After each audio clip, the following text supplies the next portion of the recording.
Satu, dua, tiga, ayo. Assalamualaikum warahmatullahi wabarakatuh.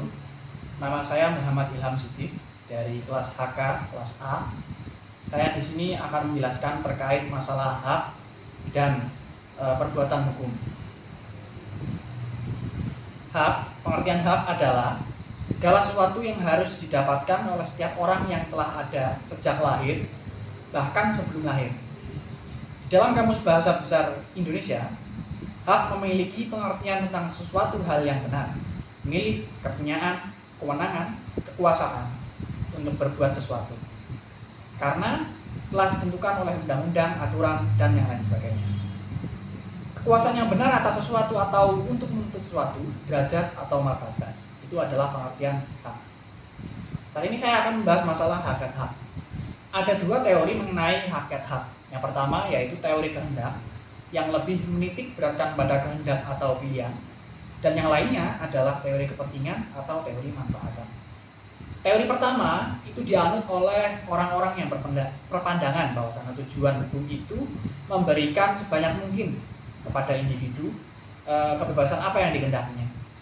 Teori ini sangat dekat sekali dengan gagasan kedaulatan, sehingga jika ada kehendak yang bertentangan, cara menyelesaikannya adalah dengan mengandaikan kehendak yang lebih tinggi.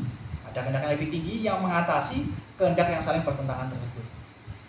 Sementara itu, dalam teori kedua, itu dapat ditemukan dalam karya Jeremy Bentham yang diadopsi oleh Ihering dan sekarang dianut oleh Lyons, McCormick, Grass, Campbell, dan lain sebagainya. Menurut Ihering, tujuan hukum ini bukanlah untuk melindungi kehendak seseorang, melainkan melindungi kepentingan-kepentingan tertentu. Untuk yang selanjutnya saya akan menjelaskan masalah menyalahgunakan hak atau dalam bahasa Belandanya misbruik van recht. Kerap kali digunakan bahwasanya istilah penyalahgunaan hak ini itu dianggap sebagai sesuatu pendapat yang mengandung kerancuan dalam berpikir. Mengapa? Karena hal ini itu dikarenakan penggunaan suatu hak memang sudah harus merupakan tindakan yang berdasarkan hukum, sehingga tidak mungkin ada hak yang menghasilkan sesuatu yang melanggar hukum. Namun, Gaius, seorang ahli Romawi kuno, pernah mengatakan bahwasanya memang kita tidak boleh menggunakan hak kita untuk tujuan yang tidak baik. Ini berarti menggunakan hak semata-mata bertujuan hal yang merugikan orang lain, merupakan hal yang tidak dapat diterima. Yang selanjutnya, menyalahgunakan hak ini bisa dianggap ada apabila orang yang menjalankan haknya itu secara tidak sesuai dengan tujuannya. Tiap hak ini diberi tujuan sosial. Hak tidak melindungi kepentingan adalah asosial. Menjalankan hak yang tidak sesuai dengan tujuannya itu menyimpang dari tujuan hukum, menyimpang dari kepastian hukum. Selanjutnya saya akan membahas masalah macam-macam hak dan penjelasan sedikit tentangnya. Hak ini ada 5. Yang pertama adalah hak dasar. Hak dasar sendiri artinya adalah hak yang dimiliki setiap orang dan dijamin bebas dari campur tangan negara. Yang selanjutnya adalah hak orisinal. Hak orisinal artinya adalah hak yang melekat pada manusia semenjak dia diciptakan. Dalam hal ini, hukum bukan yang menciptakan hak tersebut, melainkan hukum ini hanya sebagai yang mengakuinya saja. Yang nomor 3 adalah hak derivatif. Hak derivatif ini maksudnya adalah hak bentukan hukum. Hak ini diciptakan oleh undang-undang dan akhirnya dipraktikkan dalam hukum, kebiasaan, dan dituangkan dalam perjanjian. Yang nomor 4 adalah hak privasi. Hak privasi sendiri artinya adalah kebebasan atau keluasan pribadi. Hak ini kemudian dibedakan menjadi hak antara hak yang absolut dan hak relatif. Yang terakhir, yang nomor 5 adalah hak politik.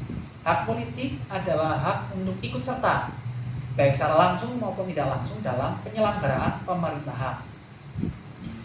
Bab yang terakhir adalah mengenai perbuatan hukum dan yang bukan. Pengertian perbuatan hukum sendiri adalah setiap perbuatan manusia yang dilakukan dengan sengaja untuk menimbulkan hak dan kewajiban. Perbuatan hukum adalah setiap perbuatan subjek hukum, baik itu manusia ataupun badan hukum, yang akibatnya ini diatur oleh hukum. Karena akibat itu dianggap sebagai kehendak dari yang melakukan hukum. Perbuatan hukum atau tindakan hukum baru terjadi apabila ada pernyataan kehendak. Nah, bagaimana ada pernyataan kehendak? Nah, untuk adanya pernyataan kehendak ini harus ada 2 hal. Yang pertama adalah adanya kehendak orang itu untuk bertindak, untuk menerbitkan atau menimbulkan akibat yang diatur oleh hukum. Yang nomor 2 adalah pernyataan kehendak.